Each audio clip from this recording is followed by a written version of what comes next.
Good morning, everybody, and welcome to the Go for Growth and NHS Social Value Workshop. Today's the 23rd of May, and I'm one of your hosts for this morning. My name is Gillian Askew. We will just go through housekeeping and some really brief introductions as people are joining us this morning, but welcome to everybody. I hope someone somewhere has got some sunshine. It's raining where I am, but hopefully someone in the UK has got some sunshine. So we'll just quickly go through introductions. And so if you've been to a Go for Growth workshop before, you might already know me. My name's Gillian Askew. For those that don't know me, I'm one of 3 co-founders and directors of a company called Go for Growth. We're a social enterprise dedicated to helping organisations find and secure sustainable business in primarily the public sector, but also private sector. I'm joined today by my colleagues, Lauren Siddons, who is from Go for Growth, not GP for Growth, from Go for Growth. Lauren will be keeping an eye on the chat and the Q&A for us this morning and taking any questions as well. And also I'm joined by Rebecca Griffiths from NHS England, who will be chatting to us about social value in the NHS and some key policy elements of NHS England as well. So thank you both for coming along this morning. It's good to see you both here. We are on Zoom, so as always, we've got a chat functionality and Q&A functionality. So if you would like to say hi and introduce yourself, please do feel free. You can use the chat function for that. If you've got any questions as we go, we have about 45 minutes laid out for today, so it will be a bit of a whistle-stop tour. If you have any questions as we go, please drop them in the Q&A. Lauren, Rebecca and I will all try and keep an eye on them, and we'll take any questions as they come up. We have carved out some time for Q&A at the end. So if you do want to ask your questions, then please feel free. The session is being recorded today, so a copy of the recording will be sent out to all registered attendees, including the slide deck that you see today. So if you want to make any notes, that's entirely up to you, but everything that you see on the screen will come out to you, both in video format and a copy of the slide deck as well. So we're trying to cover 5 main things today: understanding social value, and we'll take a look at the Sustainable Development Goals, developing your own social value narrative as an organisation, and what demonstrating social value can look like for you as an organisation, but also from a competition context. We'll look at the TOMs. So you might have heard of the TOMs, you might not, depending on how involved in social value you've been up to press. But the TOM stands for Themes, Outcomes and Measures. So we'll cover that really briefly. And then I'll hand over to Rebecca, who will chat us through key messages and key policies for the NHS. So that's what we're here to cover, and we'll crack straight on. So in terms of headline legislation, you might be familiar with the Public Services Act of 2012. It was assented to law in 2013. It came into force on the 31st of January 2013, so it's not a particularly new piece of legislation. But what it does effectively is enshrine in law 3 main things. So it requires people who commission public services to think about how they can secure wider social, economic and environmental benefits through the spend that they have. And before they start the procurement process, commissioners and procurers, therefore, should be thinking about whether those services that they're going to buy or the way that they're going to buy them could secure those kinds of benefits, social, economic and environmental, for their local area or for stakeholders, end users of the particular procurement goods or services that they are buying. And therefore, the Act is a tool then to help commissioners get more value for money out of the procurement that they're undertaking. It also encourages in the commissioning process for commissioners and procurers to talk to the local provider market or the community to enable designing of better solutions at the very front end of that commissioning process, often finding new or more innovative solutions to what are often complex and challenging procurement environments. And I think it's fair to say that there's been a national push over the last 10 years. And the 2021 National Procurement Policy Statement laid out effectively 3 things, 3 national priorities alongside local priorities. So the 2021 National Procurement Policy Statement was talking about creating new business, new jobs and new skills, tackling climate change and reducing waste, and improving supplier diversity, innovation and resilience. There is a new National Procurement Policy Statement that just came out this month, and there are more national priorities now, actually. I think there are 5 in there. And they talk about, I'm going to pull out, I think, 3 this morning. So there is value for money, so the National Procurement Policy Statement, and we will send a link to this out for you. The National Procurement Policy Statement talks about value for money in that it's paramount in fulfilling commitment to taxpayers and delivering public services efficiently and effectively. And therefore, contracting authorities must place value for money at the forefront of all procurement activities. And that's all about optimizing public funds by balancing effectiveness, efficiency and economy over the life cycle of a product or the service or the works to achieve the intended outcomes of the procurement. But it also speaks directly to social value. And what the NPPS, the National Procurement Policy Statement, says in regard to social value is that all contracting authorities should have regard to some outcomes in their procurement activities alongside local priorities where it's relevant to the subject matter of the contract and proportionate to do so. And that links back to what we've just talked about from the previous National Procurement Policy Statement. So it talks about creating resilient businesses and opportunities for quality employment and skills development, improving innovation, supply chain resilience and security of supply, and tackling climate change and reducing waste. And anybody that works with Go for Growth knows that there are no closed doors in Go for Growth, but often we are supporting smaller organisations, small to medium enterprises, micro businesses, sole traders and the voluntary sector. And actually the National Procurement Policy Statement speaks directly to SMEs, small to medium enterprises, and it says quite rightly actually that they are the backbone of our economy. And it's vital that contracting authorities support businesses to achieve sustainable growth and open up public procurement opportunities to more SMEs and the voluntary community and social enterprise sector to create a thriving competitive marketplace. And contracting authorities should ensure that they level the playing field for SMEs and VCSEs and startups to compete in public procurement by reducing and removing barriers in the procurement process, which is, a really positive message from the National Procurement Policy Statement. In addition, in there to those 3 priorities, there's also commercial delivery as a 4th priority and skills and capability for procurement as a 5th. And those things are all about having the right operational policies and processes in place and ensuring that procurers have the right skills and knowledge to be able to deliver on the value for money piece. And you'll see in public procurements today different weightings on social value. If you've taken part in a competition, really at any level, you might be seeing sections that are carved out specifically to look at the social impact of what we're doing and the social contribution that suppliers on that framework or contract or dynamic purchasing system can have. And so it is a really important agenda. It's increasing in terms of traction and priority within the public sector. And you'll see weightings usually of around 10%, but up to around 20%. And we do think that this will only seek to increase and continue and grow in traction and stature. And we are seeing procurements where price isn't being tested, that what's being tested in the competition is quality and social value. So social value encompasses environmental considerations as well, and that environmental stewardship piece. And so the position we're in the public sector is it's not an if we can do this as providers, it's about how we can contribute socially. And the time for us doing that is now for sure. But often I think, and we have this conversation with providers and especially smaller providers who are perhaps new to the public sector, and this, it might be your first foray into public sector competitions. Language can be super confusing and there's lots of terminology, multiple terminologies that are used, and the language has actually been evolving over years. The headline term in public sector is social value.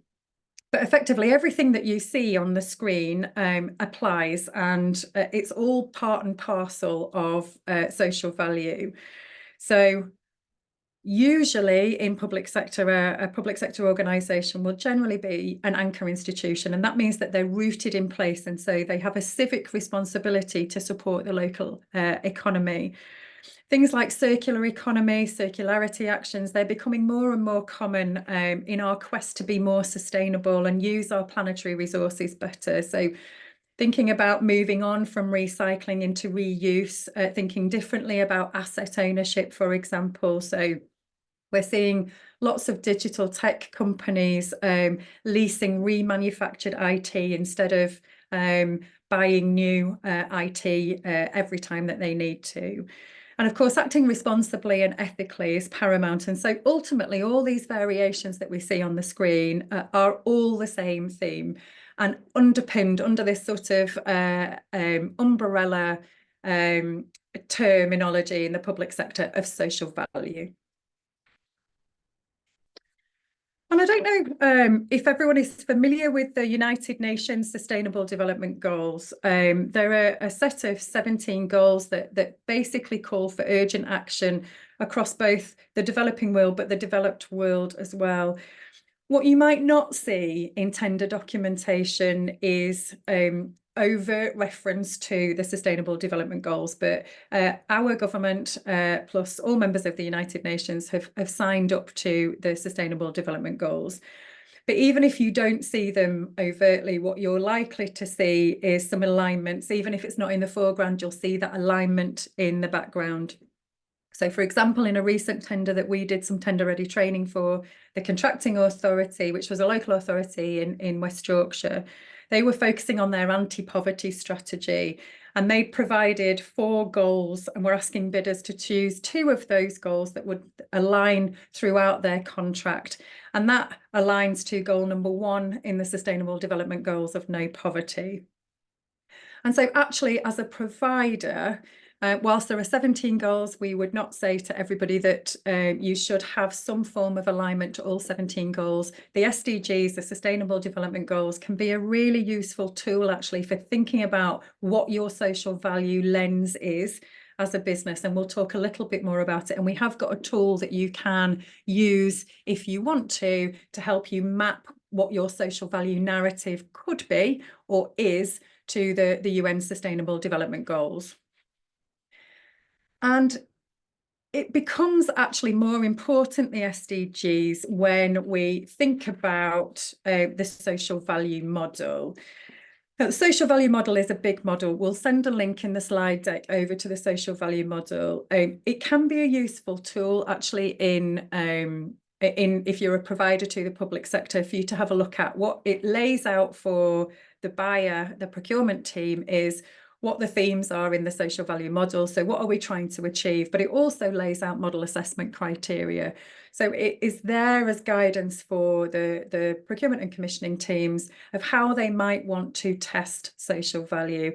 And so as providers, it gives an indication of what might we see in a public procurement competition, and how might we then be able to make sure that our narrative speaks in the right tone of voice to the things that the public sector are looking for. But there are effectively 5 themes in the social value model, and I won't go through all of them in lots of detail. We would be here until tomorrow if I did all of that, but they're looking at COVID-19 recovery. As we know, the global pandemic was devastating to us as a human race, but also to the business community. So it's to help local communities to manage and recover from the impact of COVID-19, which we're still doing today. Theme 2 looks at creating new business, new jobs and new skills. And actually it's about creating better, higher paying jobs in every part of the United Kingdom, and developing the skill levels for current and future workforce. So not just thinking about what we're doing today, but thinking about future generations as they come through. And also increasing supply chain resilience and capacity. So you can see those real links to the National Procurement Policy Statement and the priorities that have been set for procurers. So you can expect to see some of these things in competitions. Fighting climate change and that stewardship of the environment. The government's 25-year environment plan sets out goals for improving the environment within a generation, and has details on how it will work with communities and businesses to do this, which all of these things are in the public domain, so you can have a look at them. But also thinking about equal opportunities. So we are trying to create a society where everyone is ambitious. So those people with disabilities or long-term health conditions, where there is equity and positivity, and tackling that workforce inequality that currently exists.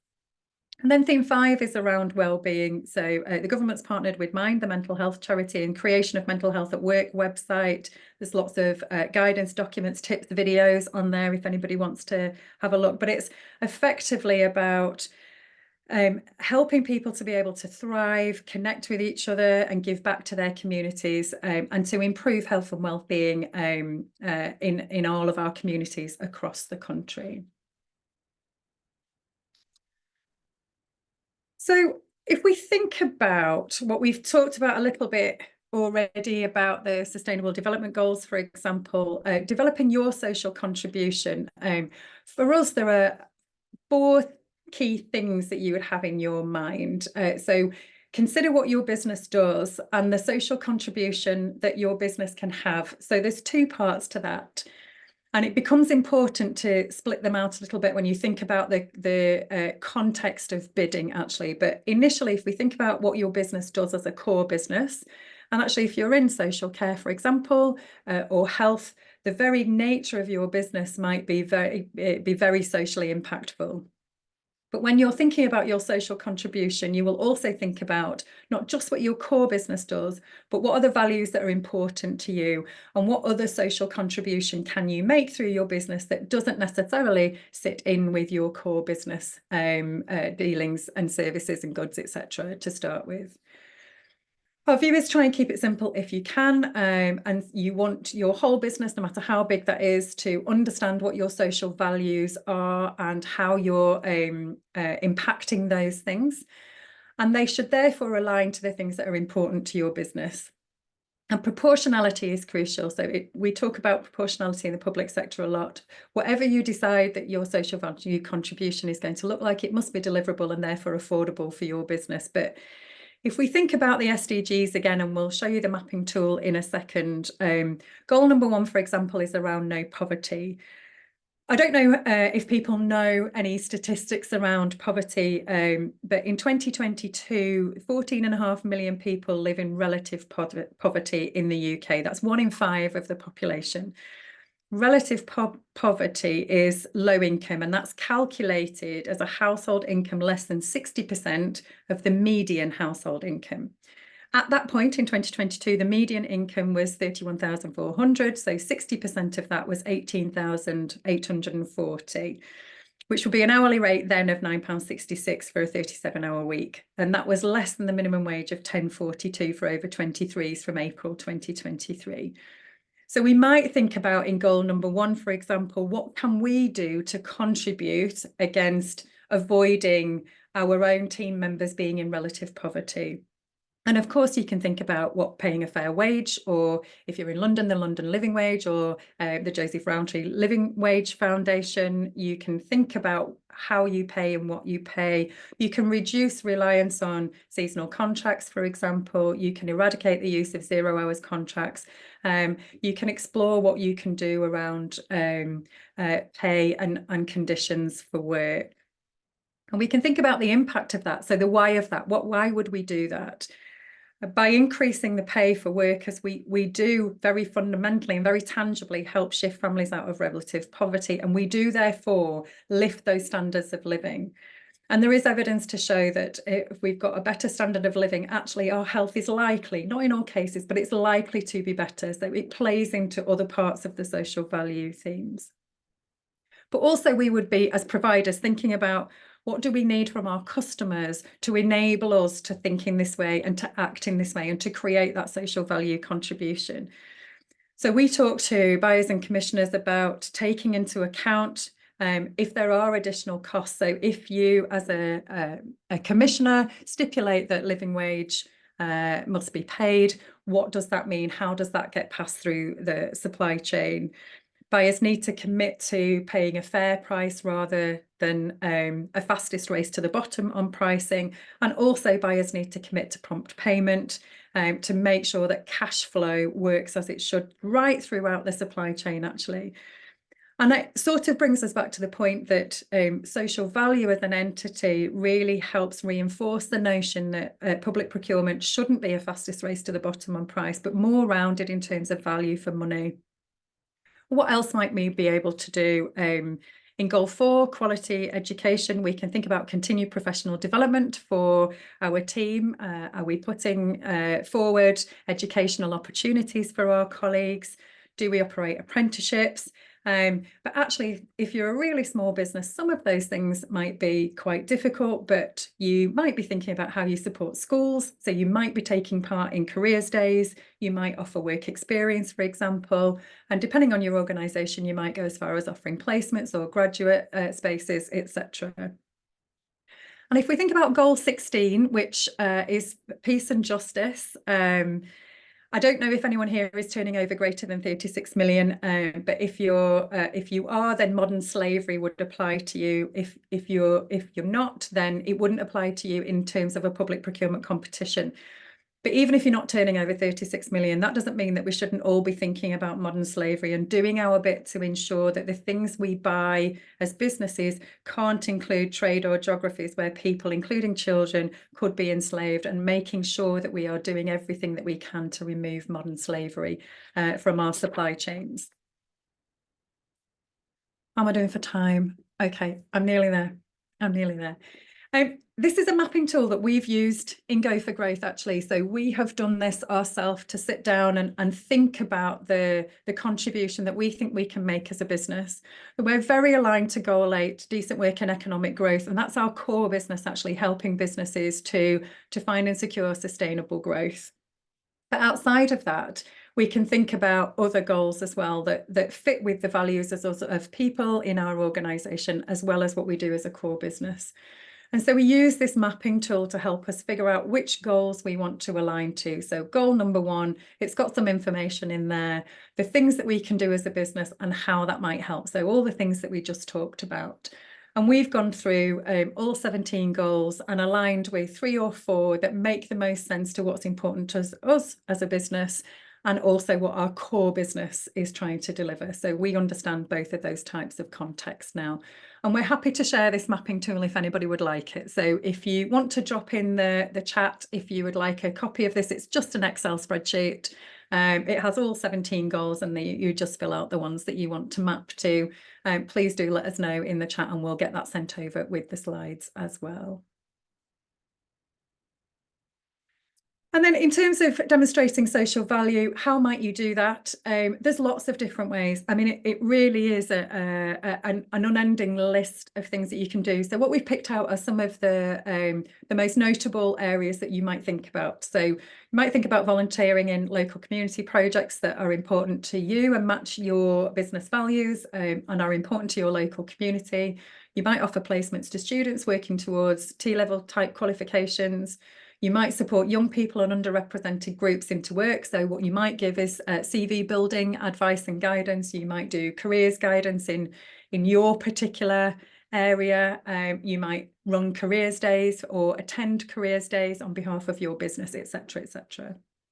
And you might do local school visits to deliver careers advice to young people who are moving up to GCSEs and considering different routes into the workplace, like apprenticeships versus further or higher education, etc.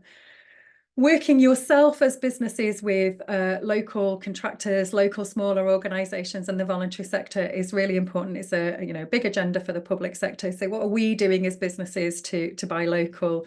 And thinking about who we work with and who we are as an organisation and how we engender supplier diversity into our supply bases. And then, of course, from an environmental perspective, there's lots of stuff around reducing waste, reusing the materials that we've got and being efficient in our use and procurement of energy.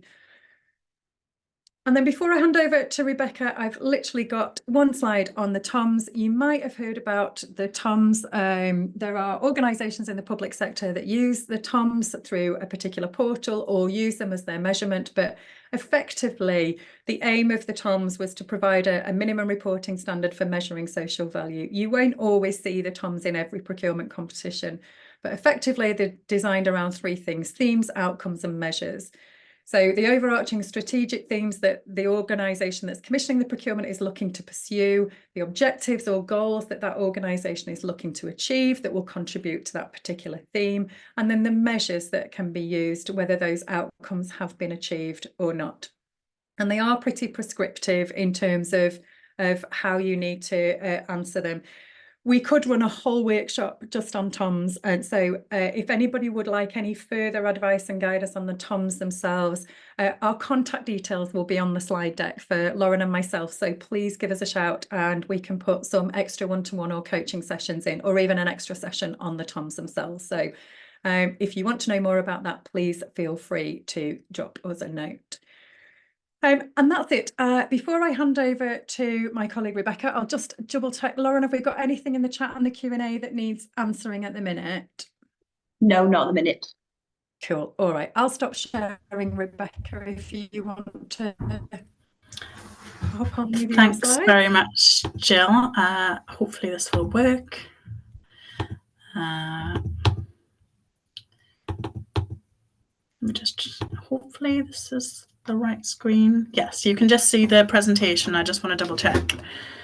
Yes. Yeah. Yes. Right. Okay, great. Thanks so much. And thank you for having me today. It's lovely to speak to you all. So my name is Rebecca Griffiths and I work for the Net Zero and Sustainable Procurement team at NHS England.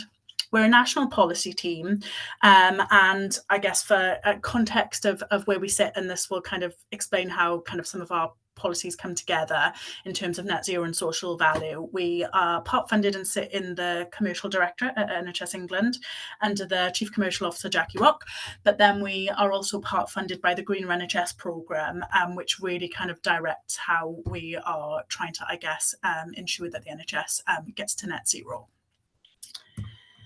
Let me just make sure, because I'm sorry, I'm using two screens. So on a computer right, let me just check.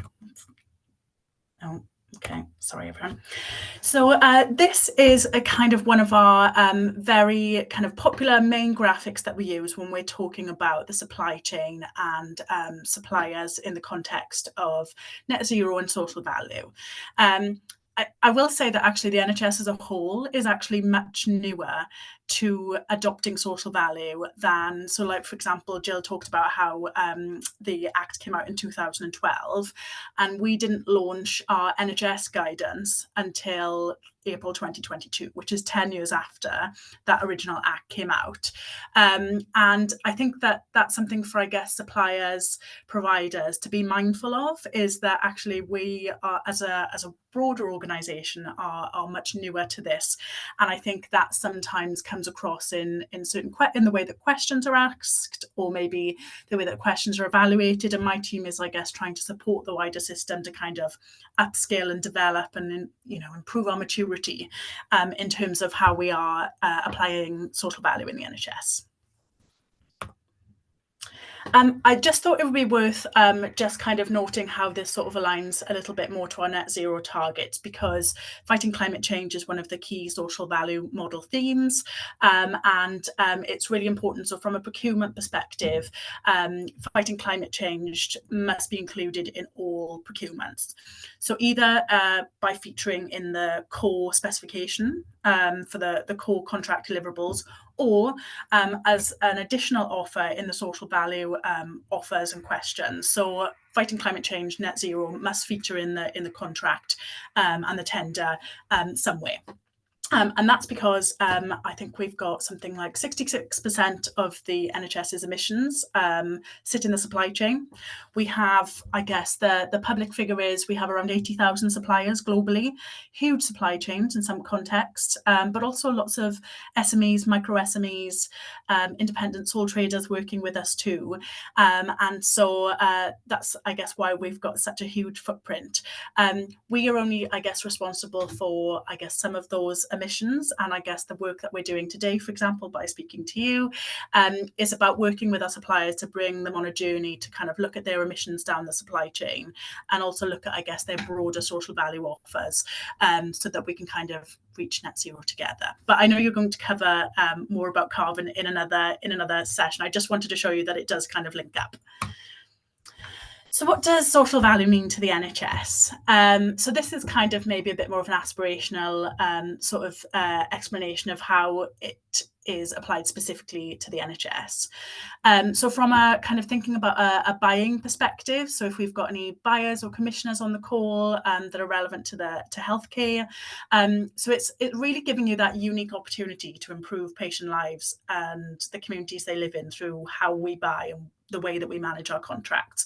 And I think when we're sitting in non-clinical roles, often in kind of administration or management, procurement, commercial, I don't think it's always as easy to see how we're making an impact, a positive impact on patient outcomes, patient journey. And actually, this is a really good opportunity to do that. So it's something we can say, well, actually, we feel like we've helped our wider communities, and we feel like we've helped improve patient outcomes by applying social value in our contracts. And then in terms of the supply chain, then I think it gives an opportunity for us to, I guess, collaborate more and to look at how we can invest in our communities together. So recognising the NHS organisations as an economic anchor that can work with suppliers to kind of improve the livelihoods and well-being of our local communities. I kind of quickly added this slide in as Jill was talking in the event that there were some more, I guess, buyers or commissioners on the call. But I think it's really pertinent for suppliers to see this too. So just in the context of sustainable procurement, I feel like sometimes, I think, Jill, you talked about all the different language that's used that can kind of mean the same thing. And I think often things like social value can kind of feel like a bit of a buzzword or a tick box exercise that's a kind of nice to have. But actually, we've got some really challenging priorities in the NHS to deliver at the moment, whether that's, looking at all our elective and diagnostic waiting lists, whether that's looking at kind of urgent and emergency care, looking at health inequalities, which is a really important focus for us. And we kind of can work with our suppliers to help, deliver some of these, to help improve, some of these challenges. So, for example, like Jill mentioned, in terms of looking at kind of a fair living wage in our local communities, if we kind of bring more people out of poverty, does that mean we can reduce their health inequalities? And it means they're less likely to experience long-term health conditions as a result of that. I've already talked about collaborating with our suppliers, but also I think there's something about supply chain resilience as well. So where we can look at, I guess, there's opportunities locally to work with local businesses and suppliers that we're not always necessarily relying on that global supply chain. And we are that because that's what I guess we are inevitably aiming for, is a fair and transparent supply chain that also covers modern slavery that you mentioned, Jill. This is just a slide to, I guess, acknowledge that, I guess, for those of you who are already contracting with the NHS or have had some experience in that we know that social value isn't always included from the start of the procurement pipeline or the procurement process. And we've had feedback about that from both NHS colleagues as well as suppliers. And we're really trying to embed as a team the fact that these sorts of considerations and questions need to be included from the outset. So when you're looking at developing a business case, when you're writing your specification, your tender documents, social value, in addition to net zero, really does need to be considered and not kind of be kind of an afterthought near the end of the process where you think, oh gosh, I've got to write some social value questions, which may mean that suppliers kind of get asked maybe a bit more of a generic question that's a bit harder for you to respond to. So that's something that we're really advocating for. And I think there are opportunities. I think encouraging our suppliers, if they do have the space to do that, is to kind of ask these sorts of questions and kind of have a bit of a dialogue with the organisations that they're contracting with. In terms of submitting a social value response, this is, I guess, particularly for suppliers kind of at the start of their social value journey and just thinking about some of the really practical steps in specifically in the context of the NHS, but it might be applicable more broadly. So we've already covered the social value model themes, and I would kind of try and make it clear that from a policy perspective, we are working with a social value model. We know there are organisations in the NHS that do work with the TOMS models or other quantification models. We just try to be kind of quite mindful of kind of quantification and proxies to kind of work out how much social value is being delivered. So that's not to say that these tools aren't great offerings, but that's just something, I guess, to be mindful of. So in terms of submitting a social value response, sorry, I realise I'm just on 10 minutes still. I'll kind of wrap up shortly. It's kind of, understanding the social value model and those themes that Jill has mentioned, and what they mean to the NHS. So I showed you some of those priorities in a previous slide, but would really recommend that you kind of have a quick glance at the planning guidance for 24-25 if you're going to be contracting with the NHS. It's not the most exciting document, but it does give you a bit of a flavour of those priorities. Next is, I guess, create a timed action plan. So this might sound like a really basic step, but I think sometimes social value offers can, demonstrate, oh, we're going to, employ 100 apprentices through the lifetime of this contract, and which may not be relevant or proportionate to the value of that contract. And so really demonstrating, whatever your offer is, that it's deliverable and that you can track over a period of time or the lifetime of that contract how you're going to deliver that. I think that will really see you kind of scored more highly than suppliers who don't provide that sort of information. And then just some, I guess, basic things around thinking about your question response. So, what are the challenges of the organisation you are bidding for? Do you kind of have an understanding of what they're looking for? What will your impact be? So kind of what's the unique selling point of your business, and what impact can you make and how will you measure that? Is the offer proportionate to the value of the contract and also the category of spend that you're contracting under? So, for example, a construction contract, a supplier might be more well placed to deliver something like a green space compared to a professional services contractor. Is what skills and expertise you can offer? I've already covered that, and also really be clear on the time frame. So, how do you anticipate delivering that over the lifetime of the contract? And then sort of lastly, sort of things you can do for suppliers. So I've covered this, but get to grips with the social value model. There's a quick reference table, still not super quick to look at, but actually it's a little bit easier than the full document. Atomis is the kind of national NHS procurement platform that we're encouraging all of our NHS organised trusts to use for procurement. You can sign up to Atomis for free as a supplier without being as part of a tender process. And there are social value models envelopes on that system. If you are part of a trade body or an association, please encourage them to join our Sustainable Supplier Forum. We really want to broaden the kinds of trade bodies we engage with, and actually that's a great way to find out information kind of first when there's policy changes or updates. And then in terms of coming soon, I'm currently working on the NHS social value guidance kind of revision at the moment. Now that we've got a general election coming, it might be out a little bit later than we were expecting. But together with that launch, there'll be a number of supplier-facing webinars coming later this year. So kind of keep your eyes peeled for that. And I'm very sorry I'm over time, Jill, but that's me. We're on mute, Jill. Yeah, I'm off. That's it. Brilliant. Thank you ever so much, Rebecca. I mean, that was super helpful, actually. And I think what's really interesting, all of what you said was really interesting. One notable thing was that fighting climate change must be in all tenders in some way, shape or form. And so I think as providers, what we really have a responsibility to do is figure out what we're doing in terms of climate change and that environmental stewardship as part of social value. So that's useful, I think. And you're right, Rebecca mentioned that we've got another session coming up, also supported by NHS England. So it's Rebecca's colleague Ben who's coming along to that. That's on the 6th of June. And you can find that and book on to that through the Go for Growth website. On the slide deck that will come out, you can follow a link to all our events. Our contact details are on there as well. And if you wanted to stay in touch with Go for Growth, you absolutely can. We will send the SDG mapping tool out with the slide deck to everybody that registered, so you can have that. And we'll look to put a session in. What I think we might do is actually put a session in on the social value model and go into more detail and do a session on the TOMS as well. so that we get both reference models actually with some scrutiny and get into some detail. So Lauren and I will take those two things away. And the final thing I wanted to say just before we open up to questions is, I don't know if you're familiar with these terms. I learned a new term actually just last week called kind washing. So when we're talking about how brilliant we are with our employees, and actually the reality is woefully different.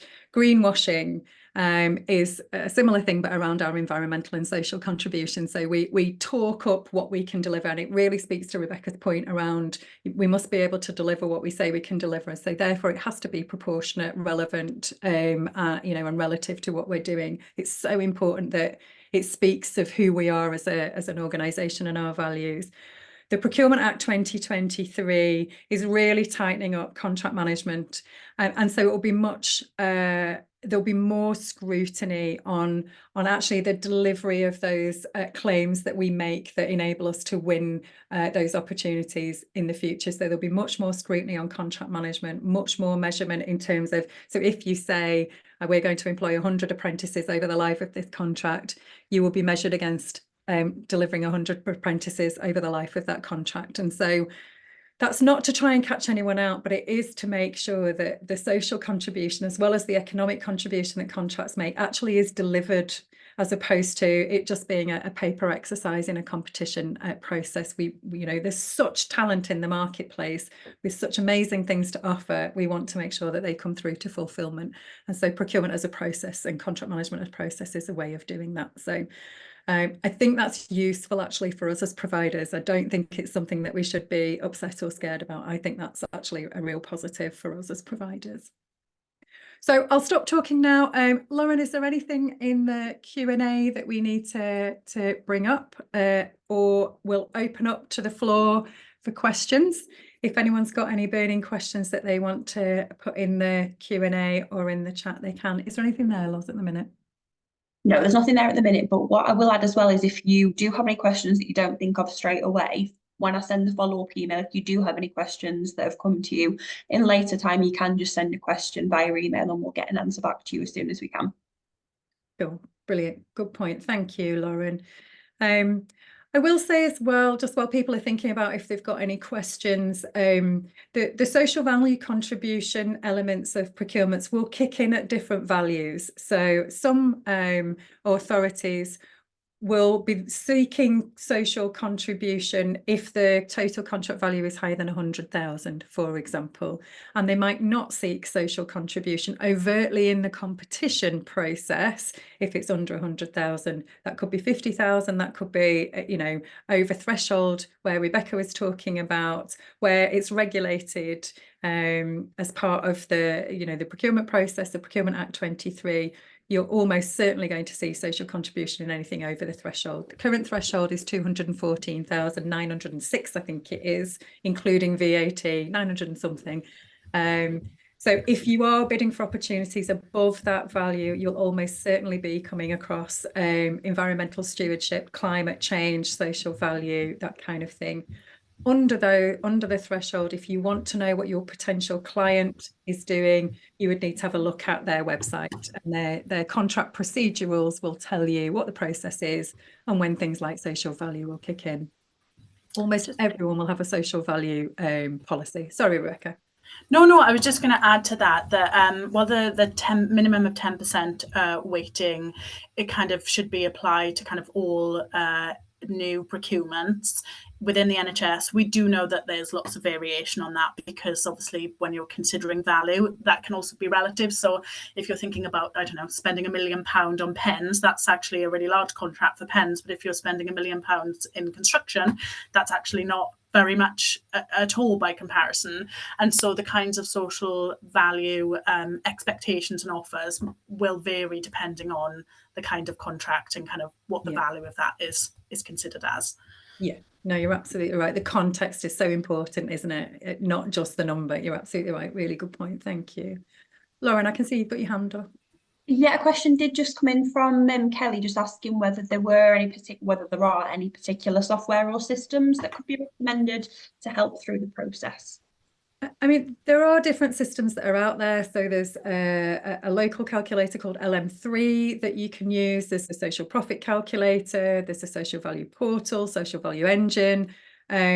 Some contracting authorities will specify what system they want you to use because they use it as part of their measurement capability or their measurement requirements. Often they won't specify it. There are just plenty out there. I think my very personal view would be, unless it's specified by the contracting authority that you have to use it, I don't necessarily think you need a system to help you develop your social value narrative and help you to demonstrate your social value. So it will come down to personal choice, I think, in terms of what you might want to use to help you on your way. If you want to have a look at particular tools, if you want to drop me an email, Kelly, separately, I'll send over some examples of what's out there for you to have a look at. I think we've got a final question in, and then we're at time, so we'll just have a look at this final one. Are there any sample answers to social value questions you could share, please? It can often be difficult to structure an answer as it's so broad. I mean, yes and no is the answer. So one of the things that Go for Growth is trying to do is to build scenarios on social value, but it can often be quite subjective, and because it is contextual to the local area, to the contract matter, as Rebecca's just said, you know, what you're buying and how you're buying it is really important when you're looking at the social value. I'm not at this point sure how helpful that would be, but it's certainly something that we're looking at in terms of scenarios, so you can get a view. The social value model does have the model assessment criteria in there, the MAC it's called, and so that will give you a little bit of a view of the kinds of things that you might be asked about. But we can certainly have a think about whether we can do more on those scenarios in some of the social value stuff, Lauren. We'll take that away and have a think about what we can do. And then I guess I could only add to that, I guess we framed it in the sort of like SMART goal side of things, which is a very basic, I guess, way of thinking about it. But I think the kind of key components of that response, when you're thinking about also how can these translate into kind of targets or KPIs as part of that contract that can then be managed, is that your answer is including kind of a deliverable has got a target, and then how you plan to measure the delivery of that target. So even if you've just got those kind of, you know, those basic components, because we do want to be careful that it's, you know, even if, for example, your social value offer is an expansion on something that you're already doing for other contracts, it has to be additional to the deliverables of that particular contract. So it could be, oh, we're building on what we're already delivering in XYZ, but this is what we're going to do to enhance it for this particular contract. So yes, so at the minimum, sort of having a deliverable, a target, and a way to measure that progress. Yeah, and I think in any question, quality or social, when we do tender ready training, we advise people to break down the question into the doing words, the verb elements of the question. So the question itself will almost give you some of the answer in terms of how do I structure this. So if you can almost tick off what the question is asking you to supply in terms of the answer, and it will be important to evidence it, have that target, those deliverables, etc., etc. And Rebecca's right. In a public procurement space, it's about the additionality. What will you do for that particular contract? And it's outside of your core business delivery as well. So it might be more of the same, but it's about that contract context and what you'll do in addition to what you're already doing. We're 3 minutes over, folks. Thank you so much. We've had lots of you here today. Thank you for sticking with us. I hope it's been really useful. We will get the recording, the slides, and all those links out that we talked about. Rebecca, thank you so much for joining us. It's been really brilliant to hear from you. If anyone wants to come on the 6th of June and listen to myself, well, it won't be me actually, it's my colleague Sherry Lee and Ben talk about carbon in more detail, then please do feel free to come along. Thank you, Lauren. Thank you, Rebecca. Thanks everyone for joining. Thanks. See you next time. Bye. Bye. Bye.